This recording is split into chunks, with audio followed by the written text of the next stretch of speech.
Right, 22 కమిటీలు రాశాయి అనుకుందాం. 22 కమిటీలలో అయితే అంబేద్కర్ లేడు కదా. ఒక్క కమిటీకి అంబేద్కర్ డ్రాఫ్టింగ్ కమిటీకి చైర్మన్గా ఉన్నాడు. 22 కమిటీలకు చాలా మంది మెంబర్స్గా ఉన్నారు, చైర్మన్స్గా ఉన్నారు. 22 కమిటీలు తయారు చేసినటువంటి భారత రాజ్యాంగం అది భారతదేశం మొత్తానికి అవుద్ది కదా. అంటే ఒక అంబేద్కరే రాస్తే ఒక వర్గానికి రాసి అనుకోవచ్చు మనం. కానీ 22 కమిటీలు తయారు చేసిన భారత రాజ్యాంగం మొత్తం యావత్ భారతదేశానికి సంబంధించింది అయినప్పుడు ఇంకా పనికిరాదనే సమస్య ఎక్కడ వస్తుంది? రాదు. మరి అలాంటప్పుడు ఏ రాజ్యాంగము కొంతమందికే వర్తిస్తుంది అని అనడం ఎంతవరకు కరెక్టు? అది పక్కన పెడితే బాబాసాహెబ్ అంబేద్కర్ ఒక దళితుడు. మరి భారత రాజ్యాంగంలో దళితులకు ఏమన్నా పెద్దపీట వేసిందా? ఇది ఒకసారి మనం ఆలోచించుకోవాలి. అది ఆలోచించుకోవాలంటే భారత రాజ్యాంగం మీద మనకు కొంత అవగాహన ఉండాలి. అట్లా ఎక్కడా లేదే. ఆర్టికల్ 14 ఉంది. ఆర్టికల్ 14 దేని గురించి చెప్తుంది? దేని సమానత్వం. ఆర్టికల్ 14 అనేది అందరూ సమానమే, అంటే ఎక్కడా కూడా ఎలాంటి వివక్ష లేదు. ఆర్టికల్ 15, ఆర్టికల్ 16, ఆర్టికల్ 17 ఇవన్నీ కూడా రైట్ టు ఈక్వాలిటీ. ఇక్కడ సమానత్వం అనేది ఒక దళితుల గురించి చెప్పినట్టు ఆడ వాక్యం ఎక్కడన్నా ఉందా భారత రాజ్యాంగంలో? ఎక్కడా లేదు.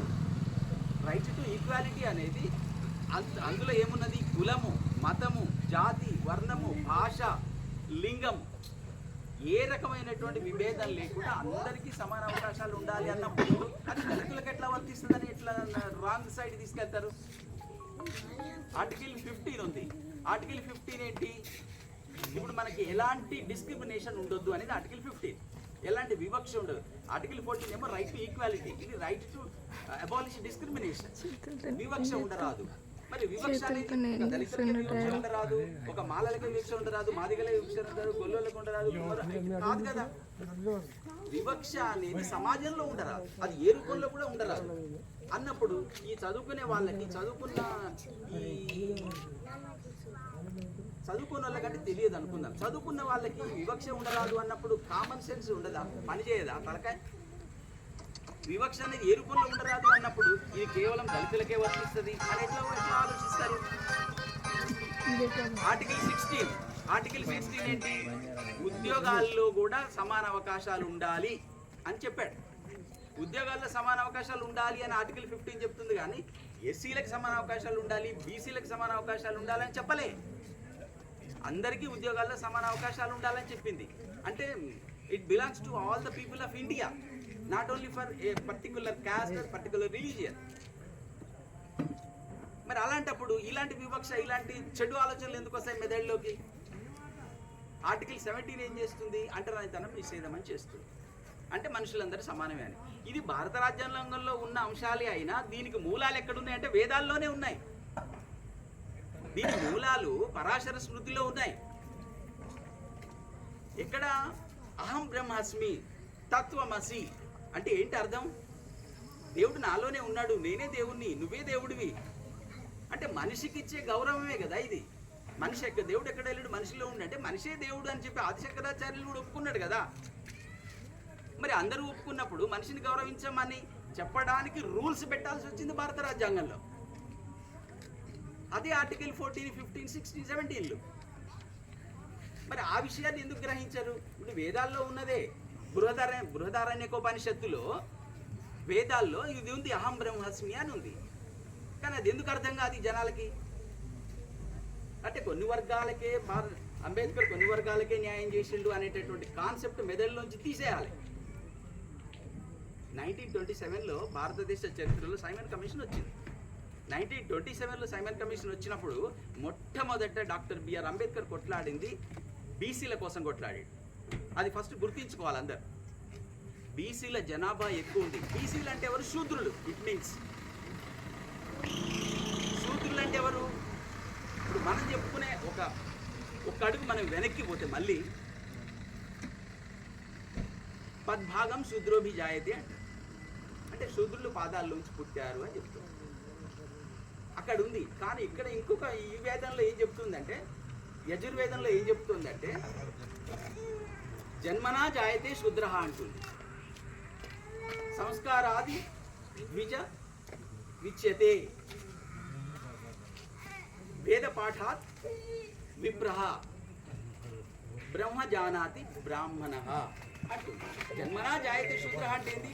పుట్టుక ద్వారా ప్రతి ఒక్కడు కూడా శూద్రుడే అని ఇక్కడ వేదాలే చెబుతున్నాయి.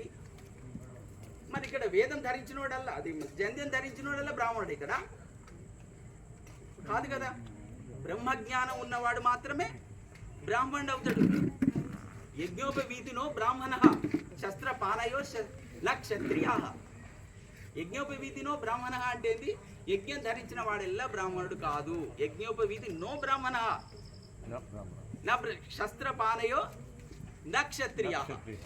ఆయుధం ధరించిన వాడల్లా క్షత్రియుడు కాదు. కర్మణ్యాహి జాయంతే ఇదం బ్రాహ్మ్యం ఇదం క్షాత్రం. స్వకర్మణాహి జాయంతే, స్వకర్మణాహి జాయంతే అంటే తను సొంతంగా చేసే కర్మల వల్లనే అతడు బ్రాహ్మణుడా, అతడు క్షత్రియుడా, అతడు శూద్రుడా అనేది నిర్ణయించబడుతుంది. కానీ జందం వేస్తే బ్రాహ్మణుడని, కత్తి పడితే వీరుడు శూరుడని అది కాదు అక్కడ. అంటే ఎవడు కత్తి పట్టగలడో వాడే శూరుడు, కానీ ఆ కులంలో పుడితేనే శూద్రుడని కాదు కదా. అదే ఇక్కడ శ్రీకృష్ణ పరమాత్మ కూడా భగవద్గీతలో చెప్పింది అదే. ఏమని? చాతుర్వర్ణం మయా సృష్టం గుణ కర్మ విభాగశః. గుణ కర్మ 4 భాగాలు చేశారు మనిషిని అని చెప్పాడు. దేన్ని బట్టి 4 భాగాలు చేశారు? గుణాన్ని బట్టి, కర్మలను బట్టి చేశాడని చెప్పారు. అది చాలా చక్కటి వాక్యం. అది ఎందుకు అంటే మనిషి ఎక్కడ పుట్టని, పుట్టుక ముఖ్యం కాదు, వాడి గుణం, వాడు చేసే పనిని బట్టి వాడు ఏంటి అనేది డిసైడ్ చేయబడుతుంది. ఇందాక చెప్పింది అదే కదా. అంటే జందం వేసుకుంటే బ్రాహ్మణుడు అని కాదు, కత్తి పెట్టినోడు క్షత్రుడు అని కాదు కదా. ఇక్కడ కూడా దాని అర్థం అదే. గుణాన్ని బట్టి చేసే గుణం అంటే సత్వము రజస్సు తమం, సత్వ రజో తమో గుణాలను బట్టి చేసే కర్మల్ని బట్టి వాడు ఏంటి అనేది డిసైడ్ అవుతుంది. ఇది చాతుర్వర్ణ వ్యవస్థ. ఇప్పుడు మనం ఉన్నాం భారతదేశంలో. ఒక వ్యక్తి, ఒక కుటుంబంలో 4 అన్నదమ్ములు ఉన్నారనుకోండి. సింపుల్గా చెప్తాను నేను మీకు ఒక చిన్న ఎగ్జాంపుల్. ఒక కుటుంబంలో 4 వ్యక్తులు ఉంటే ఒక వ్యక్తి డాక్టర్ కోర్స్ చేసి డాక్టర్ అవుతాడు, ఒక వ్యక్తి బిజినెస్ చేస్తాడు, ఒక వ్యక్తి బార్డర్లోకి వెళ్ళిపోతాడు, దేశ రక్షణ నిమిత్తం బార్డర్లోకి వెళ్ళిపోతాడు, ఒక వ్యక్తి జడ్జి అవుతాడు. ఒక కుటుంబంలో 4 ఉన్నారు. వీళ్ళని ఏమనాలి మనం ఇప్పుడు? జడ్జిగా న్యాయకోవిదుడిగా ఉన్న వ్యక్తి వర్ణాశ్రమ ధర్మం ప్రకారం బ్రాహ్మణుడు అవుతాడు. బార్డర్లో యుద్ధం చేసే వ్యక్తి క్షత్రియుడు అవుతాడు. బిజినెస్ చేసే వ్యక్తి వైశ్యుడు అవుతాడు. మిగతా పనులు చేసే వాళ్ళు శూద్రులు అవుతారు. అంటే ఒకే ఫ్యామిలీలో పుట్టింది, ఒకే తల్లిదండ్రికి ఒకే కుటుంబంలో పుట్టారు, 4 వర్ణాలు అయిపోయాయి.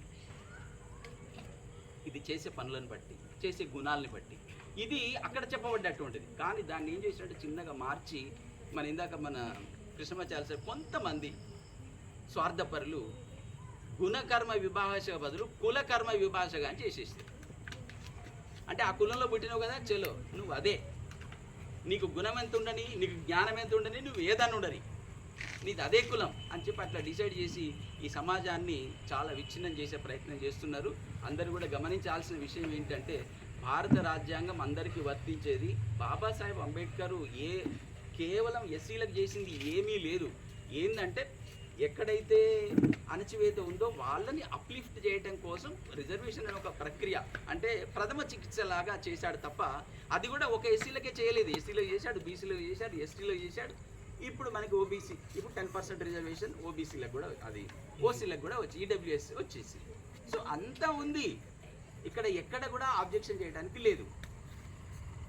కానీ సమస్య ఎక్కడ వస్తుందంటే ఎవరైతే భారత రాజ్యాంగాన్ని తొలగించాలంటున్నారో వాళ్ళ మెదడులలో మనుషులంతా సమానం కాదనేటటువంటి విష బీజాలు ఉన్నాయనే విషయాన్ని మనం గుర్తించాలి. మనువాదాన్ని ఎవరైతే సమర్థిస్తున్నారో, భారత రాజ్యాంగాన్ని తీసేయాలని ఎవరు అనుకుంటున్నారో వాళ్ళ మెదడులలో ఖచ్చితంగా రాజ్యాంగం ఏం చెప్తుంది? మనుషులంతా సమానమే అని చెప్తుంది. ఇందాక చెప్పిన ఆర్టికల్స్ కానీ ఎక్కడ కానీ ఆల్ ఆర్ ఈక్వల్ అని చెబుతుంది. కానీ మనుషులంతా ఆల్ ఆర్ ఈక్వల్ అన్న నువ్వు రాజ్యాంగాన్ని కాదంటున్నావు అంటే నీ ఉద్దేశం ఏమై ఉండాలి? ఆల్ ఆర్ నాట్ ఈక్వల్ అని కదా నీ ఉద్దేశం. అందుకే కదా ఇప్పుడు నువ్వు రాజ్యాంగాన్ని వద్దంటున్నావు. ఇవన్నీ పెద్దలు ఆలోచించాలి. చాలా ఇక మనం మాట్లాడితే చాలా పెద్దగా అవుద్ది. కాబట్టి ఇంతటితోటి నా ఉపన్యాసాన్ని ముగిస్తున్నాను. Thank you.